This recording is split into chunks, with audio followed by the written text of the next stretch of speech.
execution error again. And then the added wrinkle is we're switching back sides, so that situation may never arrive. Could see, though, if it rears his head again in this game 4. So far, blue side has been the choice.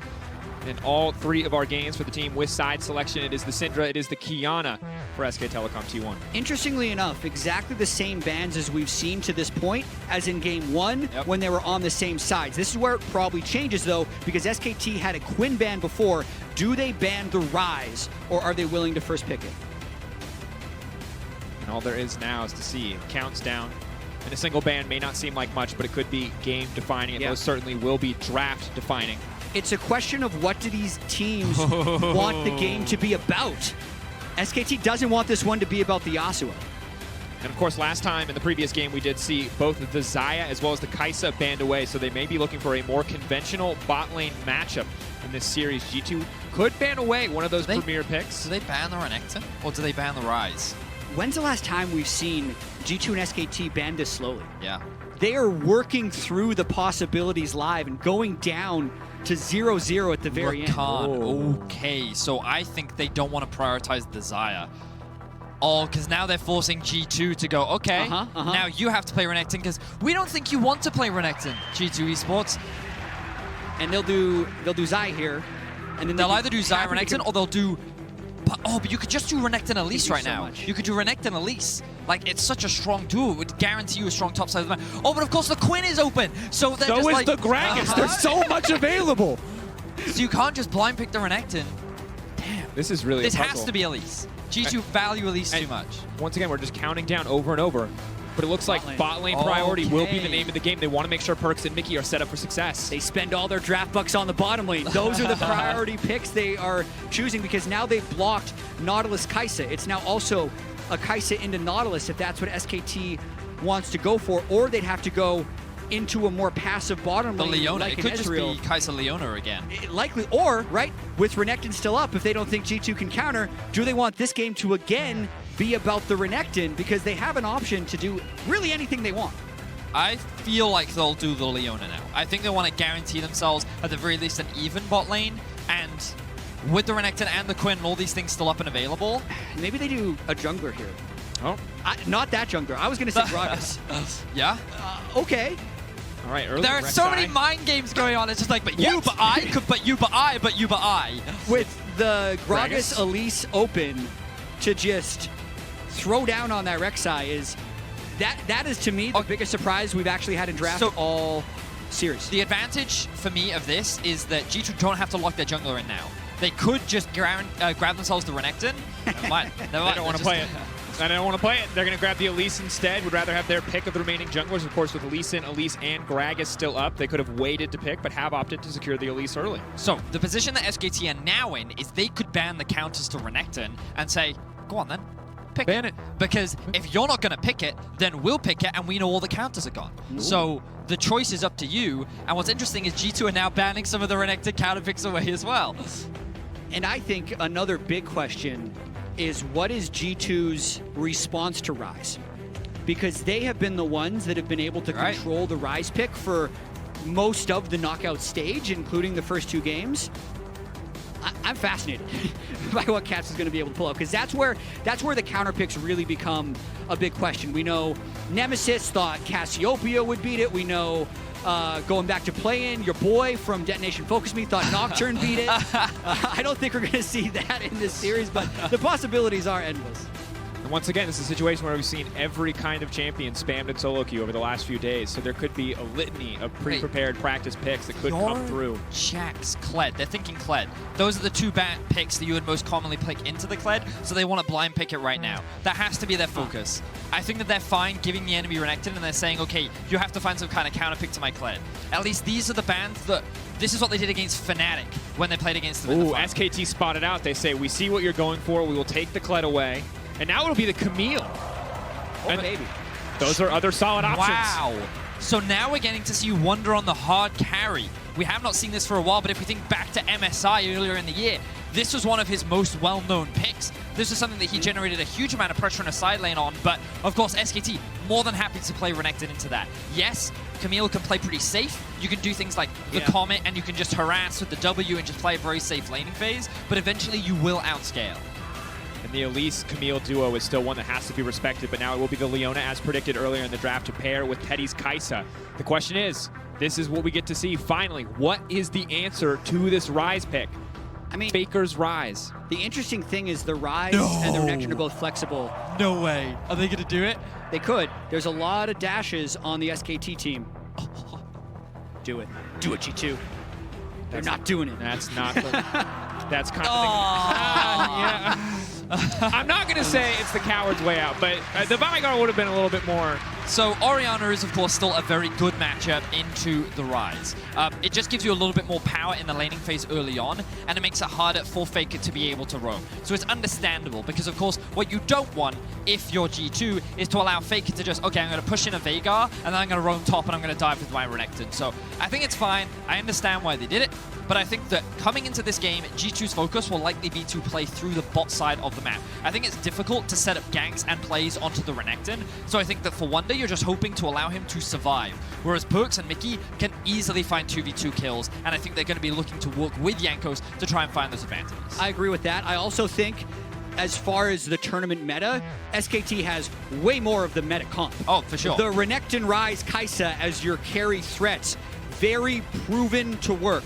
The Camille Ori combo, not as much. Not to say G2 can't do it, but they are definitely the ones that are forced to reach back a bit more in this Game 3 draft. And here we go, getting ready for Game 3. And my question to both of you is, take the nameplates off. Who do you think came out on top in this draft? I personally think SKT did. Yep. Because I so think too. that they have way more early game agency. I think the bot lane matchup is very fine for them. And the biggest thing is, I believe that when SKT give Faker agency, that allows them to give Clid agency. So the mid-jungle duo is the most important thing, and I think SKT have the stronger mid-jungle. And now it's going to come down to execution. Here we are, tied 1-1. Who will move up to match point as we get into Game 3, SK Telecom T1 versus G2 Esports for a spot in the final versus Fun Plus Phoenix. Now, the second that we got into game, Teddy spammed that Cleanse was on Perks. They're recognizing and acknowledged that he is going for more of the defensive summoner spell this time around. He wants to be able to break out of the crowd control. That, to be fair, there's a lot of single target crowd control that comes out from SKT, and it gives you a little bit more lane safety as well. And it's a teleport disadvantage for G2. So the way we saw the first two games play out was a battle for map pressure that G2 was fighting, and then SKT was fighting to corral them and get teamfight priority in specific spots. That could reverse a bit here if Faker commits to split pushing on Rise. Because they have the TP advantage, they have the Realm Warp advantage, and it's going to be very interesting to track how Caps can roam on a Cleanse Orianna. Now, the only advantage that Caps has in that situation is he is running the Unsealed Spellbook, which means that he will be able to get one teleport. Actually, he has teleport. Well, kind of. he gets one, right? So it's not something that he's going to have at all points in the game. He has to pick when he decides to pivot over to that. But you're 100% right, Jack, in that for the majority of this game, Faker and Khan can be generating pressure on a side lane. But I think that with their comp, they shouldn't be too afraid to force team fights either. Their dive is very strong. They have a very solid mid-game spike. And I think that Teddy, on the back of a Leona ultimate, could quite easily one-shot this Orianna if she does not position properly. So I think the biggest thing SKT has to be careful of is Wonder on this Camille. I think that he's going to be the biggest side lane threat that will be the hardest for SKT to deal with, and I imagine that they will want to try and shut him down in the early game. What surprises me is Clid is actually doing a top side start, so he's actually pathing towards bot side, suggesting that he wants to be in a position to answer any early plays made by G2 on the duo of Teddy and Effort. And I love the quick trades that we're seeing on the bottom side for SKT. That's a fast level 2, though. Top side, Wonder. I want to back off in that trade. And I think it comes down to a larger question of, is SKT playing through their priority, or are they playing through G2's priority, or to prevent it? And the Clid path down towards bottom side would suggest that they're playing to prevent G2's priority. They're saying they used their first two picks on the Xayah Nautilus, and then they also picked the Elise early. They very much want to be able to play through this bottom side, and they want to withstand whatever assault SKT can throw out in the solo lanes. And it's difficult, because we saw before the Nico answer coming in for Faker up against the Rise, how it came down to a single ultimate. If he found 5 people, it would have been a game win for SKT. He could not. And now it's a similar story for Caps. So we see the setup for the gank on the bottom side. Effort and Teddy just going to pull back, though. They should be fine as Jankos wants to move in. Dive comes in from Khan, though. This is going to be big. Wonder still alive. The flash out. That's going to be first blood. Khan lives! Outplayed on the top side, but now the engage on the bottom. Were they going to be able to get the CC down? They are. That's the kill response back from G2. That could be something as simple as Effort looking top and being like, ooh, good job. And then is just completely caught off guard. There's no reason for Effort to actually be sitting up that far when the wave is going to crash anyway. So G2 get one back after Khan gets the solo kill. Khan just seems to be ramping up in this series. In game 1, sure, his Renekton was not that impactful. Game 2, his team fight presence was definitely known, and he had some pretty great plays in a side lane. Now in game 3, already finding a solo kill onto Wonder, and he's just been taking so many favorable trades early on. Wonder burns the shield early, which means that when Khan comes for the dive, he's able to just melt through his HP bar, and if it weren't for the Triumph, Khan would have lost his life. Just fantastic play on the top side. I thought for certain Khan was dead, but manages to come out on top. And Wonder's going to be miserable in this lane now. The Cole from Khan is a bit of a reprieve in that it's less of an aggressive item than, say, an early longsword, but it does mean that he'll be even more threatening in the mid game. As now Perkz has been locked out. It's going to be big damage. Cleanse and Flash coming out. Teddy definitely outplaying that one, and Wonder's been caught out again. That's going to be one more kill. Khan gets yet another top side kill. Wonder's in a really bad spot. Super bad.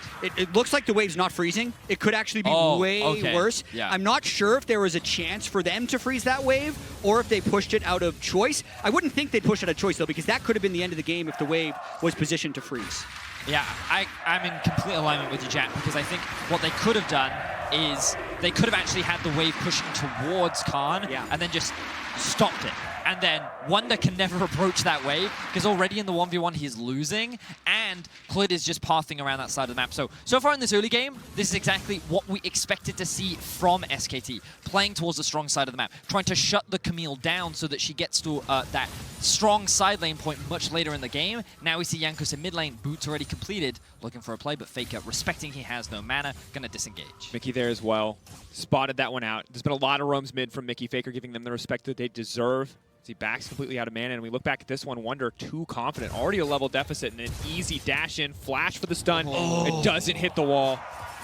Misplay by Wonder, and I'm just trying to look at that wave. With the aggro that was on them, I don't know if it was freezable. That's a pro view look back, but you can see the reaction from Ocelot there, knowing how big it is to die, teleport back, die again, and be up against a Renekton in that matchup. And now look at the positioning of Elise. Bot side camps are up for hanging around the top side to avoid any other potential dives. They can turn it. But Khan's going to hit level 6 suit. Oh, actually, he won't. He won't hit 6 in time. They can turn it.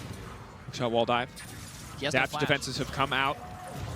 Khan slowed down. They're trying to run this one slow. He will manage to hit the Cocoon, even as the dash away comes out, but Khan with so much healing coming in from the Conqueror. Is he going to be able to escape from this one? Wonder wants to finish off the kill desperately. He will get the shutdown, and hope comes alive for G2. So huge that they get that kill onto Wonder. He's actually back in the game now. That is something that a 2-0 Renekton can't let happen.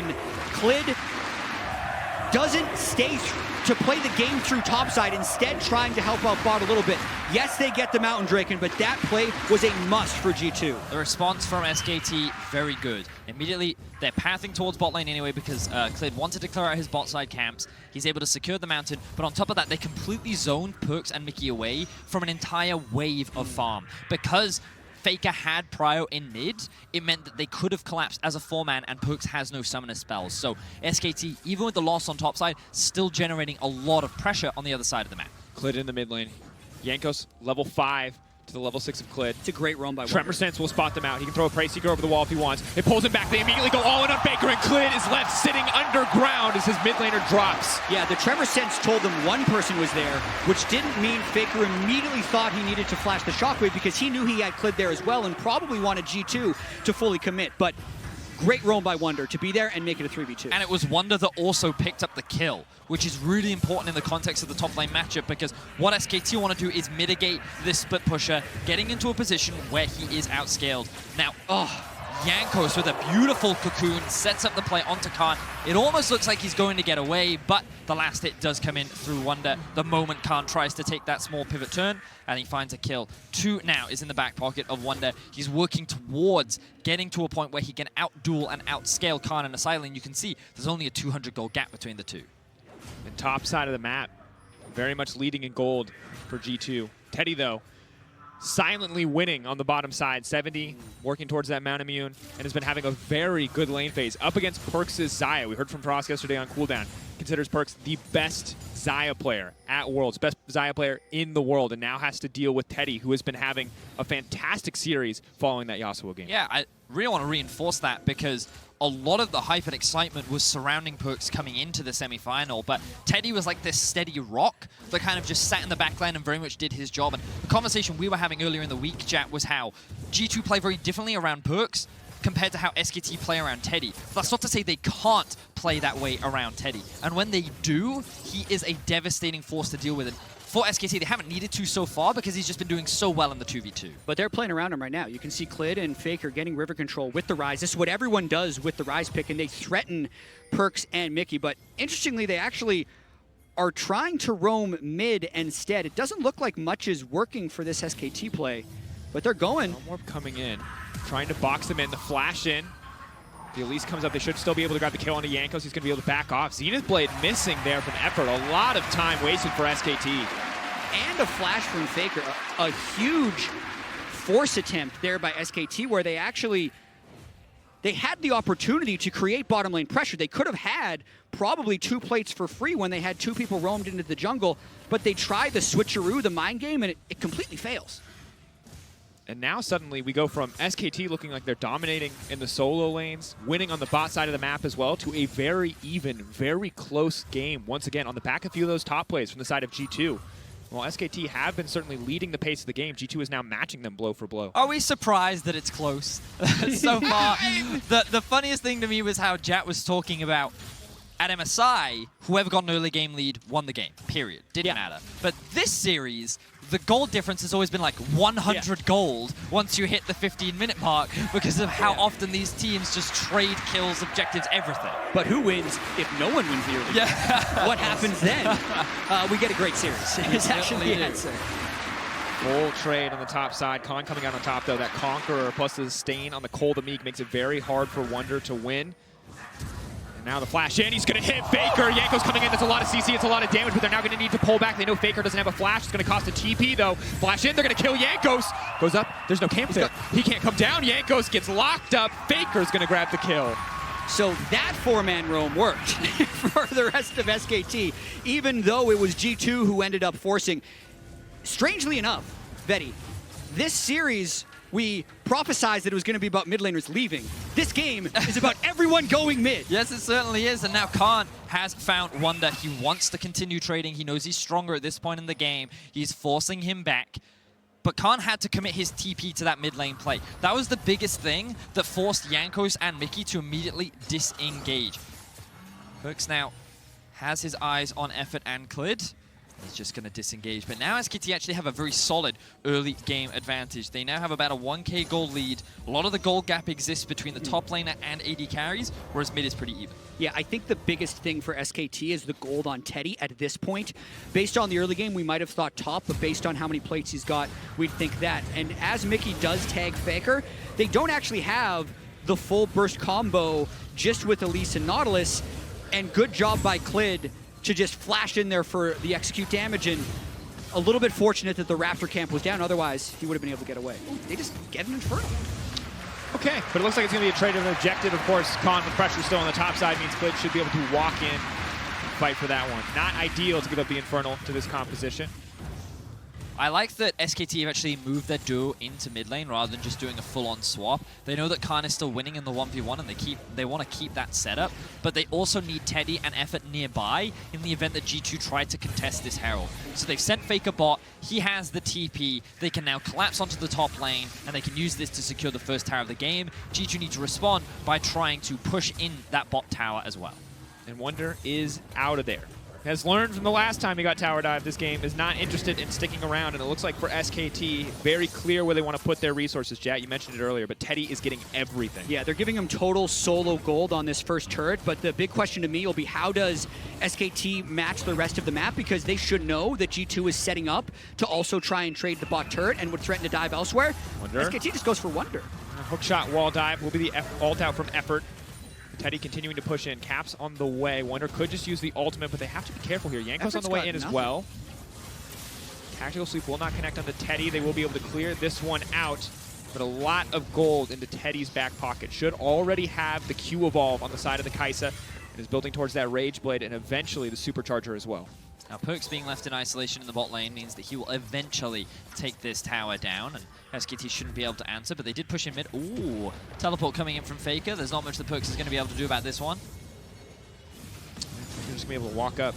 Of course, Perkz not with a ton of mana. Has the cleanse, which makes him a little bit more comfortable, but can't really actually force a fight, but does have the necessary tools to retreat.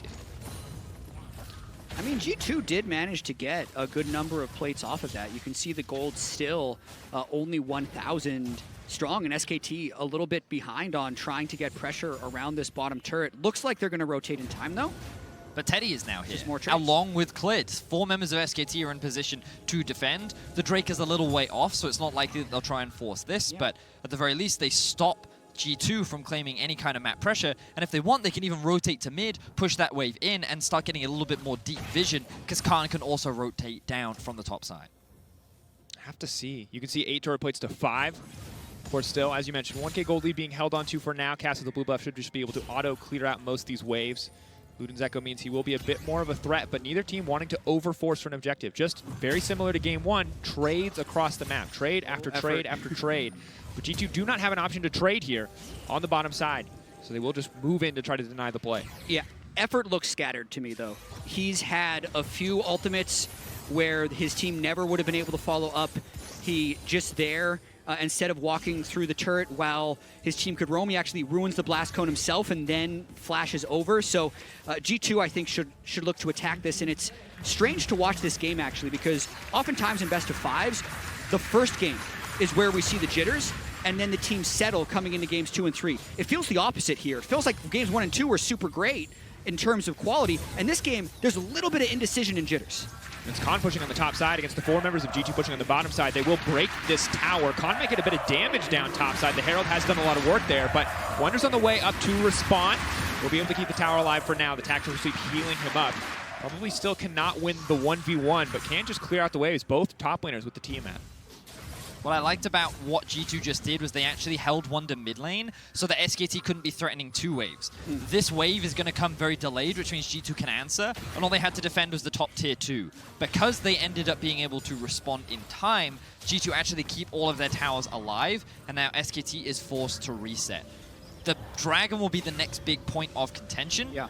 Teddy has to make a decision. Does he want to reset now, or does he want to make a play for the bot tower? I agree with the choice to reset. Spend the gold. If the Rage Blade is ready to be completed, finish that one off so that when the Mountain Dragon spawns, you're in a position to fight. Exactly. If we want to forecast beyond just the next 45 seconds of Mountain Drake and think about what happens in 10 or 15 minutes, the second Mountain Drake or the first Mountain Drake for G2 are massively important. A Kaisa with 2 mountains melts Baron so incredibly quickly. I mean, she does them without them, mate.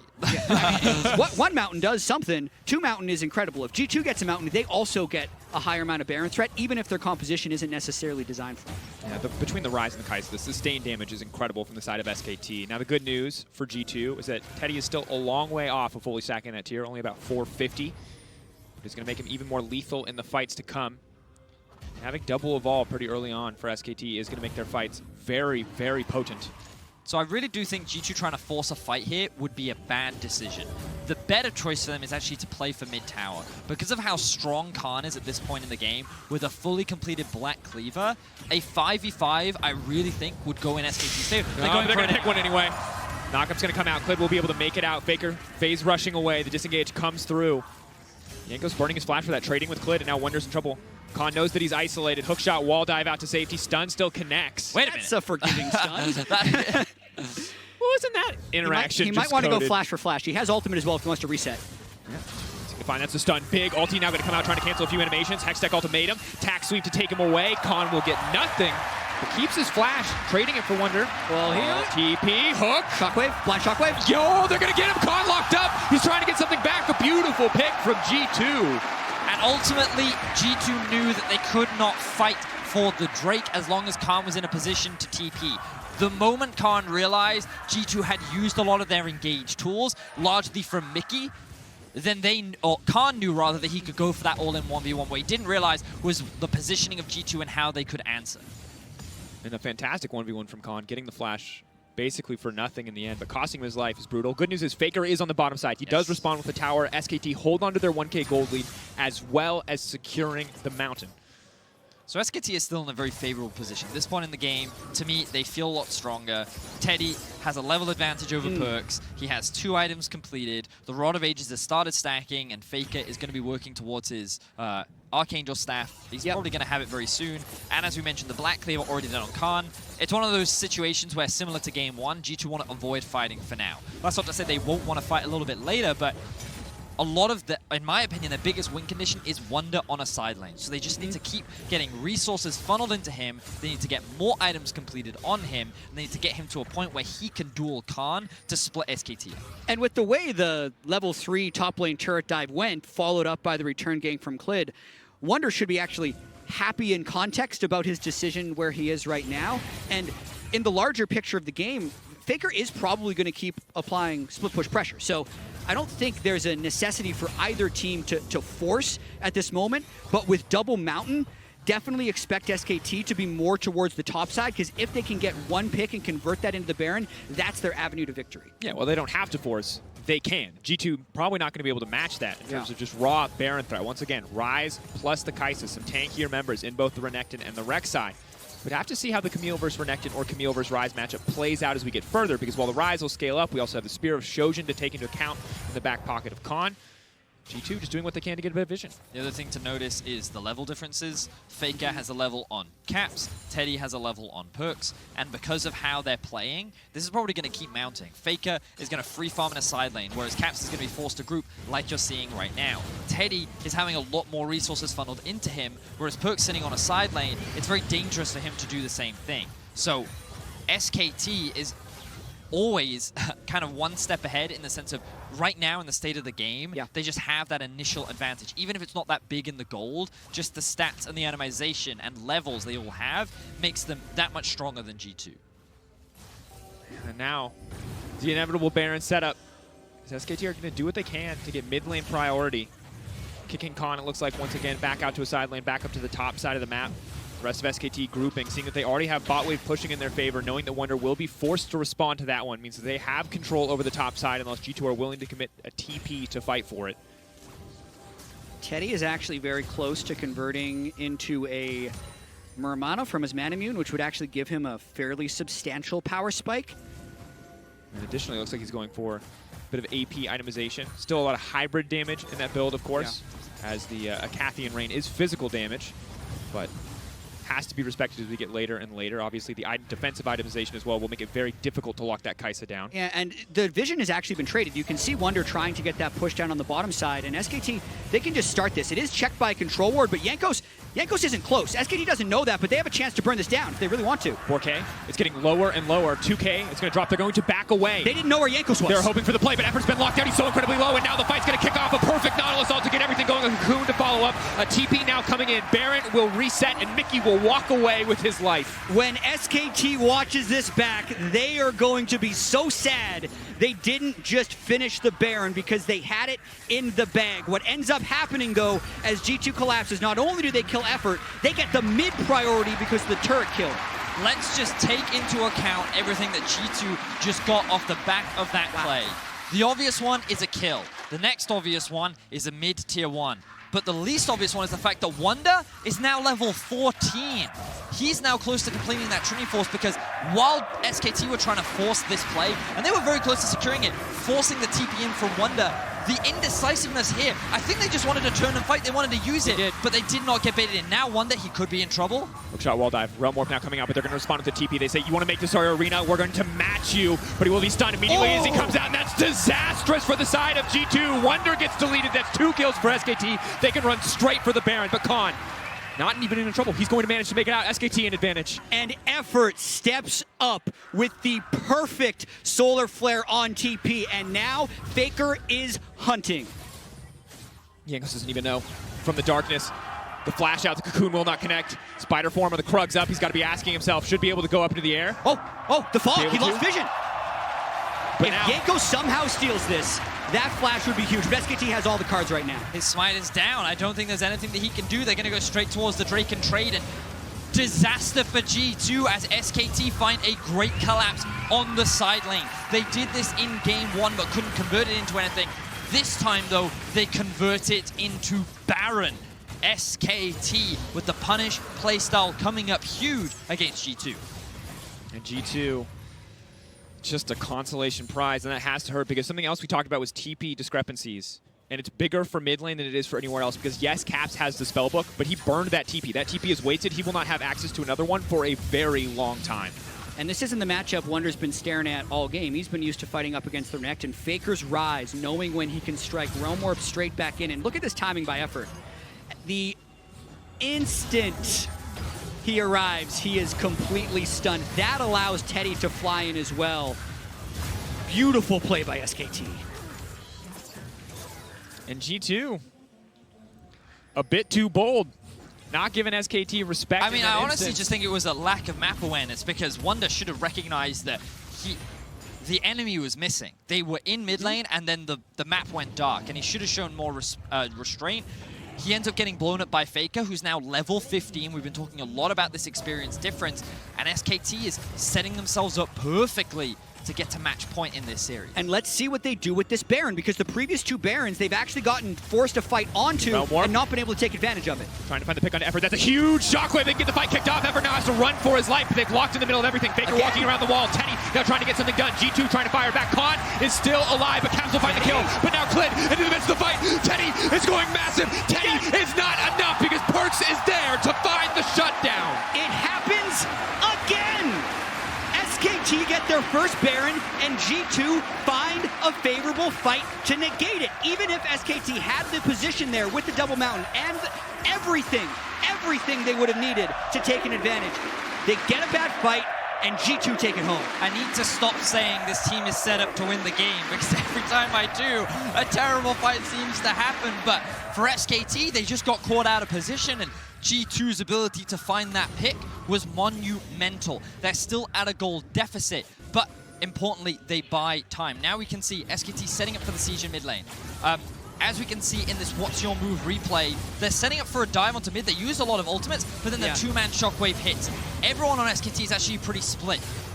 The 2 frontliners die immediately while Clint and Faker aren't doing anything. Then Teddy goes beast mode, and you think this is it, but then Perks with the feathers kills everything. And specifically Wonder came in at the end to get a stun onto Teddy, which stopped his auto attack cadence to be able to get that kill.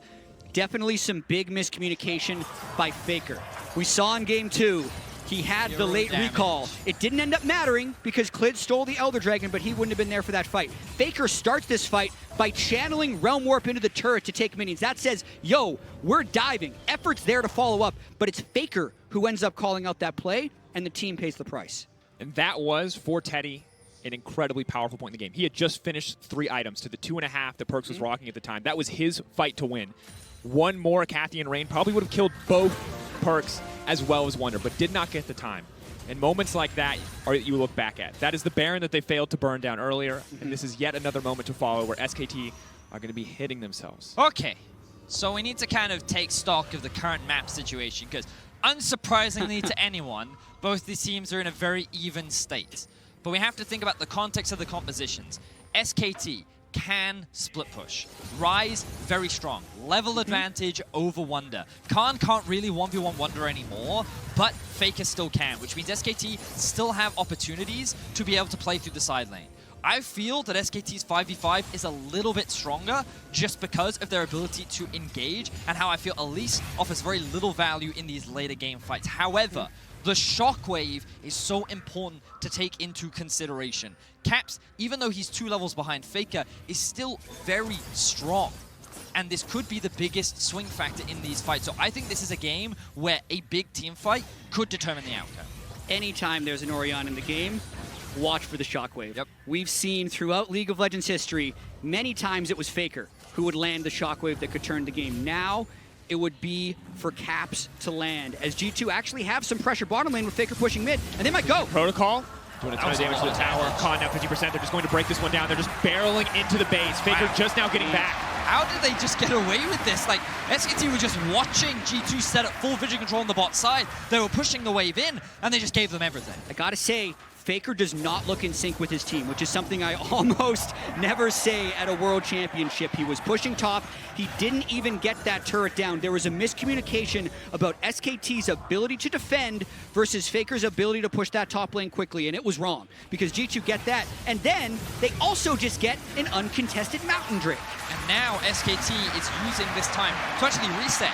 Look, they don't have wards. They cannot gain vision around the Baron, which means G2 get to push out their waves, get a better opportunity to reset. And while SKT will be first out on the map, players like Khan still need to go back to base, still need to restock on their vision, unless they can interrupt some of the G2 members. And these next 3 minutes are going to be a massive gut check. We haven't had a 5-game series yet in the knockout stage. Everything's gone 3-1. The 1-1 breaker has been the game that ends up sending the series into a 3-1 conclusion.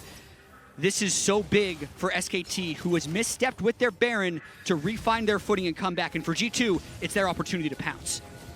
G2 pushing into Fog of War, have to be very, very careful. Oh, This they protocol found them. will connect. But SKT didn't want to be found. They're splitting up. Teddy on the backside, of course, has the ultimate, can leap at a moment's notice wherever he needs to go in the fight. Look at the map state. Bot lane is pushing in favor of G2, but it will slowly push back towards SKT. They have a slow push building up. Top wave is actually pushing in favor of SKT, while G2 have mid priority. Given the positioning of SKT right now, G2 is going to make a beeline towards Baron to clear out some of the vision. But look at all these deep wards that are sitting behind. The opportunity for a TP flank from the side of SKT is very real, and they could look for it right now. They may just have to be willing to commit that TP because Faker is not anywhere near the team quite yet. He is running down mid lane as fast as he can, hoping to get in. Good damage coming in from Teddy, though. G2 may just be fishing for the pick. Someone needs to answer top wave. SKT looks so out of sync right now, but Khan is set up, and they're trying to find some semblance of order here. It's a split call. They have vision on the top side, but they don't want Khan to push up by himself. They Wonder want to be has ready for the teleport. fight. They could just send him, but they're actually sending in bot. They want to be able to threaten the inhibitor. And this means SKT should just go straight to Baron. And it forces SKT into doing Baron, which perks, or rather the rest of G2 would likely be happy with based on what happened last time. Here we go. SKT wasn't This willing is to 50-50. They fight the full 5v5. The combat sums of G2 will be in their favor. Big shockwave setup. They put themselves in the Here's pit. TP. That could be everything. Faker, it will be the guaranteed knockup. Caps moving in, looking for the perfect shockwave. The Baron will go down, but can G2 find the fight? Caps instantly taken out. The cleanse will not be enough. No, Caps alive on the backside, doing what he can. A sliver of life left, yet still keeping his team alive. And Faker and Khan are on the retreat as G2 push in. The hook shot, the wall dive. They will manage to make it out. Khan trying to delete Wonder. They're going to get one back. It's such a close fight. Faker is fearless. He will make the slow retreat. The last man standing with the Baron buff for SKT. SKT may walk away with the Baron, but they lose 4 members to get it. Only Faker holds on to the buff in what was an incredibly tense fight. And if Faker dies, the game can still end. The death timers were low enough there. So, holy crap. We got to recoup what just happened because the game is still even after that. And G2 have not gotten a Baron yet this series. SKT have been flawless in that objective control, but they keep winning fights, and at the end of the day, that's what matters most in this game. So we get to see the fight play out. Wonder doesn't bother split pushing because he realizes how quickly this is going down. And what a flash from Faker to avoid that lockdown. If he had been rooted, he would have died. Instead, Caps uses his ultimate into the pit, secures an initial kill, and then look at Teddy onto the backline. He is left isolated to the demise of Wonder, while Caps walks away with barely any HP. And Teddy tried to be a hero in the backline, but the focus of Wonder and Perks on the dive bombing Kai'Sa has been extremely good. And this was really tense. If Faker ends up getting stunned there, the game does actually end because of the exposed bottom and hit. But now, one man with Baron. Can SKT make this one count? Wonder actually failed his flash in that final E. If he had stunned Faker, you're right, that could have been all 5 Barons gone. But because of that failed execution, Faker's able to walk away. He found a bunch of kills, and now we're kind of looking at him at being the primary damage dealer. Of course, Kai'Sa's not irrelevant in this game, but I feel the Renekton is just a meat shield at this point. And you have to look at it. If they had a few more Barons up, they could split the map like they want to, with the power of the Renekton, with the power of this Rise, but with Faker being the only one to hold the Baron buff, SKT will want to group if they need to use that buff. They can put him on a side lane. And obviously anything can happen, but I still feel like Effort is playing a very inconsistent game. He whiffed his ultimate in that last fight, and it is still G2, who seems so much more well-coordinated than SKT. SKT need to pull it together because the next fight could be the game. Hex Flash coming in. They're just looking to break the base. They managed to land the stun on the Everett. He instantly gets half health. The Camille now goes in. The support is gone. Khan is onto the backside. Eyes on Caps. Eyes on Perks. The damage sources, but they're threatening. And Teddy is left in, and Caps just gets deleted, but Perks is untouched. It's a trade of carries. Perks, he gets it! He's still alive. Khan wants it, but Teddy, it's not going to be enough. Perks continues to step forward. He has the E up and available. Teddy has to run for the hills, but G2 do not need to commit for the fight. Teddy can make the play, but it's not worth the risk. If Teddy dies, this is the game over for SKT. He is the last bastion for SKT to hold the line against G2, and he will survive. There's still minions coming in mid. How much does G2 want to go for this? It's hard for Teddy to clear the minions. Hunter steps forward, big damage! One more feather, Teddy running for his life. No flash, no heal, no ult, but once it has to back off cooldown, if he lands the Void Seeker into the ult, they can turn this around. Teddy can turn this, Teddy can turn this, but no! He gets taken out, and just like that, in an instant, the series is defined as G2 move to match point. Without a single Baron buff, G2 is within a game of going to the World Finals. This series has been incredible, but we have to bring attention to some of the things that we saw from SKT. Chat, you've been talking about it throughout this game. The coordination, the alignment just seems to be off. And even though G2 were down in levels, down in items on some of their major carries, they were playing with pressure as a team. And SKT never felt like that they could break into the base